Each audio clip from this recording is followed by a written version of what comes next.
families together. I respect that. So initially for you, did you have an attraction for Andrew? Not at first, because I had been like monogamous. Actually, the first time I met him, I didn't even notice him.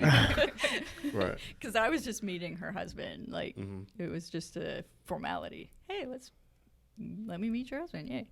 And it wasn't until, it took a while for me to venture outside of monogamy, to start seeing other people that way.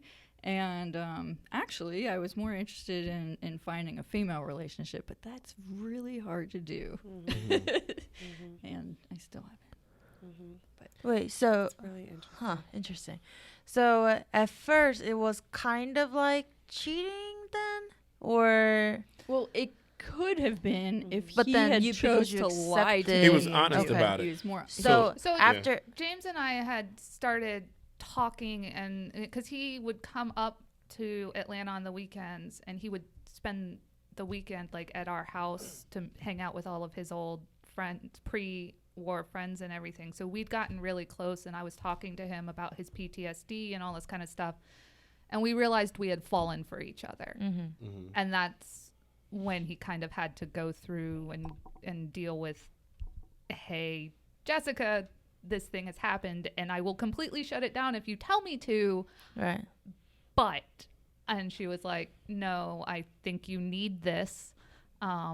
I've seen what you were like when you first got back. I've seen how you've changed. So it did make a difference. It made him. Absolutely. It opened him up, make him. Absolutely made a difference. When you were falling for, what was his name? James, yes. James, for some reason I was thinking something else. James, how did Andrew feel? Because this was deeper than all the other open relationships you had before. Well, we had had a polyamorous relationship before. So this was not the first time I'd been in love with another man while I had been with him. And so for us, it was a lot more of, does this change anything between us? No. Okay. If his wife does leave him, can he move into our basement? Well, we'll have to talk about that. Like, like, I didn't even know about that part. Right. You learn something new every day. Huh? like, I'm glad he had a backup plan.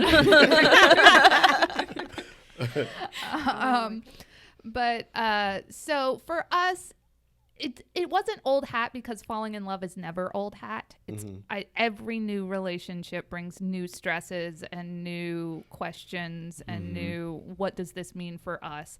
But it was something we had done before and knew we would survive. Like this was something we'd been So you through. said that you'd had another relationship before. What ended that one? What was it with another? Incompatibility. Oh, okay. Was it with another couple or was it No, an individual? it was the one, right? So he was my college roommate, but we all lived together out of college. And he was one of Andrew's good friends too. So we were all in a relationship. So, but we had an apartment together, and the three of us were dating, and it lasted roughly a year and a half, but it was very volatile the whole time. And ultimately, eventually, he moved to Florida. So was this like your first couple Yes. thing? Okay. So this is the first time we had a. So let's go back a second too about that. Before it was just three people in the. Is that still considered poly? When it's just three? Okay. All of it's poly. It's So more than one. So Yeah. So poly is actually a belief, really. right. Yeah. Like, Okay. if you, the So- way I describe it to people who have a hard time grasping it is, I have 2 children, and when I had the second child, did you have to give up the first one? Right. Or you still So- love them. Yeah. Gotcha. Yeah. Exactly. So, So it's just you have another relationship, another person you've connected with, and does that mean you have to just give up the last person? And it's just my belief that you don't.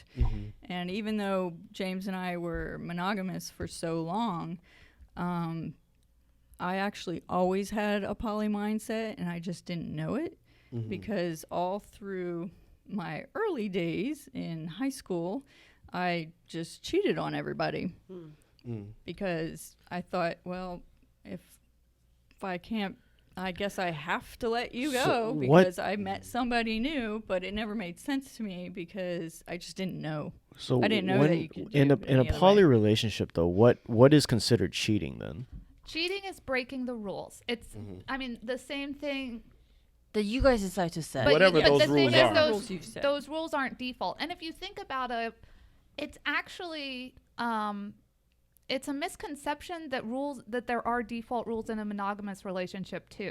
Because for some people, sexy texting is cheating, and for other people it's not. And for some people, kissing is cheating, and Right. other people it's not. And for some people, ogling a girl's butt in the grocery store line is cheating, and for other people it's not. And for some people, watching porn is Right. cheating. Right. So- So Correct. the difference is, in a poly relationship, you have to really sit down and talk it all out. There's Nobody a makes lot any of So assumptions. everybody just has to be on the same page, Yeah. really. Yeah. There's a lot of communication and open and honesty And that's what involved. a lot That's of the our only way you can get through it. a lot of people who try poly, and even if they ultimately decide it doesn't work for them, will still say that they learned so much about communication, because there is, like I said, people tend to assume that if you're both monogamous, you both have the same definition of cheating.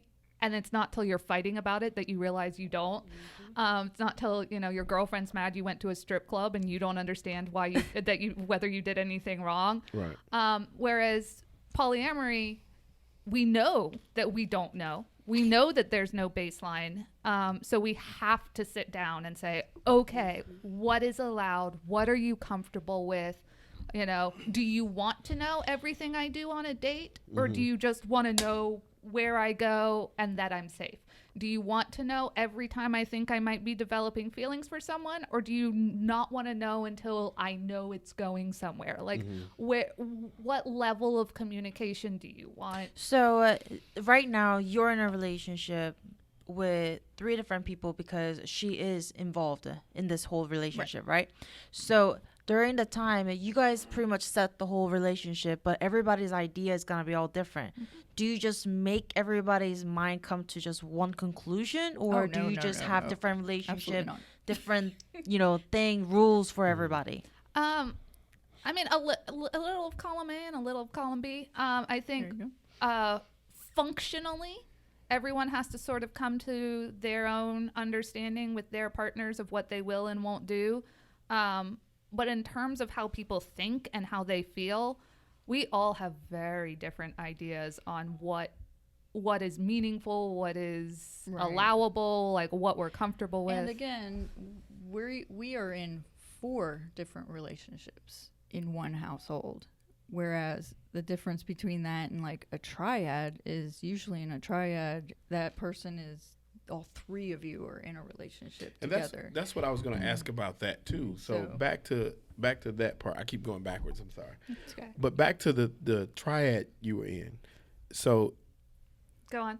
in that case, is your husband allowed to go find, because his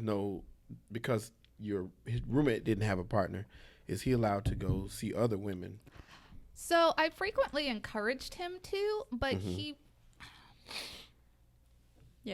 really wasn't poly, I don't think. I think he just fell in love with somebody who was already in a relationship. So and that happens. Yeah. So I frequently encouraged him to go on dates and encouraged him to try to find, his own primary partner, and every time it never seemed to really go anywhere, and he seemed to lose interest, and he was definitely very jealous when I had an interest in anyone else. So I definitely think that it just wasn't for him ultimately. Like, it's not that he wasn't allowed to by any means. That's so That's the interesting. first thing that came to mind when I heard about poly. Like, I feel like jealousy would be a huge issue. It still is. I mean, but jealousy is a huge issue in any relationship. Yes. It is, but I feel like it would be more amplified. But would in it be- my, but you- in my own idea. But you would be jealous of the other. Like James would be jealous of Andrew, though. It would be other people, right? No, I'll be the same way though. Think about it. Like, you're in a relationship with me, you're in a relationship with her, Mhm. and if you guys are, dating or whatever, if you guys are sleeping that night, and then I'm with somebody else, but at the same time, if she's looking cuter than me, I'd be like, what the fuck? Like, why is she doing that Yeah. to you? You know? Right. Just like little tiny thing will trigger a woman. And if you're in a relationship with another couple, Yeah. then oh my god. But I'm thinking like, okay, 10 years in. No, So doesn't I'm matter more with how- Shelton on this one because I am just not very jealous at all. But it does still, it will still strike you out of the blue. At be times. like, whoa. Yeah. And honestly, I'm gonna be super honest and transparent right now. I wish I were more jealous, but I'm not. Why is that? What?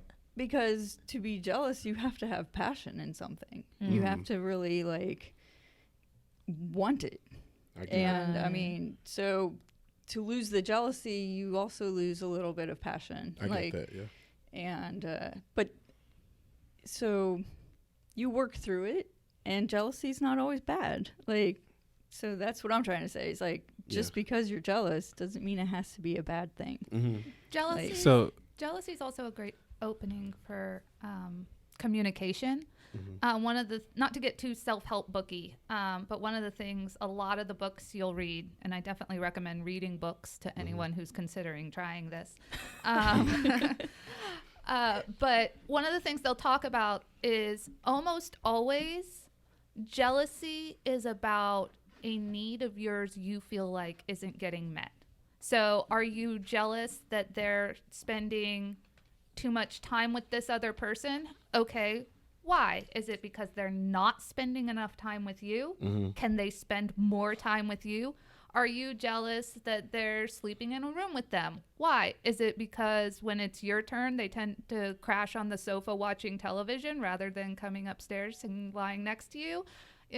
What is it that you're insecure about? Are you worried about, well, what if we ever have to move? Are they going to have to come with us? Figure out what it is that you're jealous about. And what you can usually figure out is what your own insecurities are, and actually ask them to address your insecurities in a way that if you didn't feel that jealousy, you might never identify. The other thing that some people, this wasn't ever my experience, but that some people have written about when it comes to jealousy is you don't have to sit there obsessing over whether or not your husband is actually on a work dinner or seeing someone behind your back. You don't have to sit there wondering if that cute new girl at his office who's flirting with him, he's interested in or not, because he'll tell you. Yeah. If you know everything they're doing, you don't have to be paranoid about it because... And you don't have to eliminated the number one cause of divorce. And you don't have to worry about them leaving you over it because he can have both. And you can have both. But yeah. Me personally, I don't think I could do it because I just can't imagine my girlfriend, we're about to get married. I can't imagine her this might be the wrong word, but sharing me with another person. And I can't imagine myself doing that either. I really find it interesting that you put her needs first in this. I really thought you were going to say, I can't imagine her with another man, and you totally flipped it, and I props to you for that. Yeah.